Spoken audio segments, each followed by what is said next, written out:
একজনের বিবাহিতা স্ত্রী হয়ে থাকা অবস্থায় অন্যের সাথে পালিয়ে বিবাহ বৈধ কি?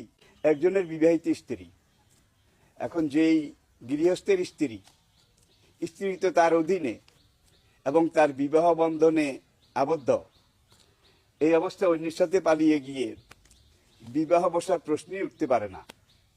আর এটা বৈধ হওয়ার কোনো কারণ, কোনো যুক্তি, কোনো রকমের কিছু নৈতিকভাবে, সামাজিকভাবে, কোনোভাবে এটা গ্রহণযোগ্য নয়।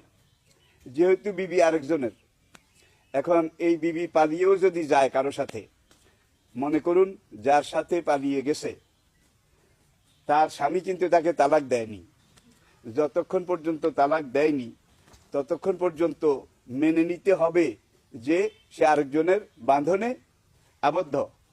এই অবস্থায় সে পালিয়ে গিয়ে বিয়ে বসা কোনোভাবেই দুরুস্ত নয়।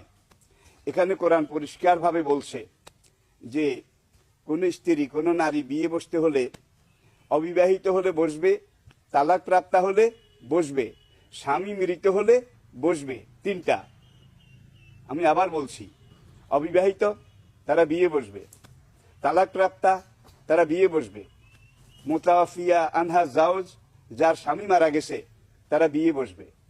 প্রথম যে কথাটা আমি বলেছি, প্রথম বিয়ে যারা বসবে তাদের জন্য কোনো ইদ্যত, কোনো মুদ্দত, কোনো দিন, মাস, বাসাবাসি এগুলো কোনো কিছু নেই, থাকবে না, প্রয়োজনও নেই।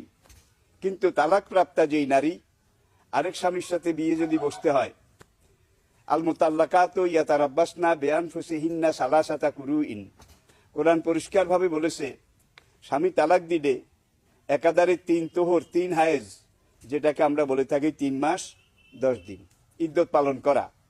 3 মাস 10 দিন ইদ্যত পালন করার পরে যদি দেখা যায় এবং প্রমাণিত হয় যে এই নারী তালাকপ্রাপ্তা নারী, সে তার প্রাক্তন স্বামী কর্তৃক গর্ভধারণ করেনি, তার রেহেম এটা ফ্রি আছে, ক্লিয়ার আছে, তখন সে অন্য স্বামীর সাথে বিয়ে বসতে পারবে। এক। আর যেই নারীর স্বামী মারা গিয়েছে, তার নতুনভাবে আবার আরেক স্বামীর সাথে বিয়ে বসতে হলে কোরআন পরিষ্কারভাবে বলে দিয়েছে যে মুতাফিয়ানহা জাওজ, যে মহিলার স্বামী মারা গিয়েছে তার ইদ্যত হলো 4 মাস 10 দিন।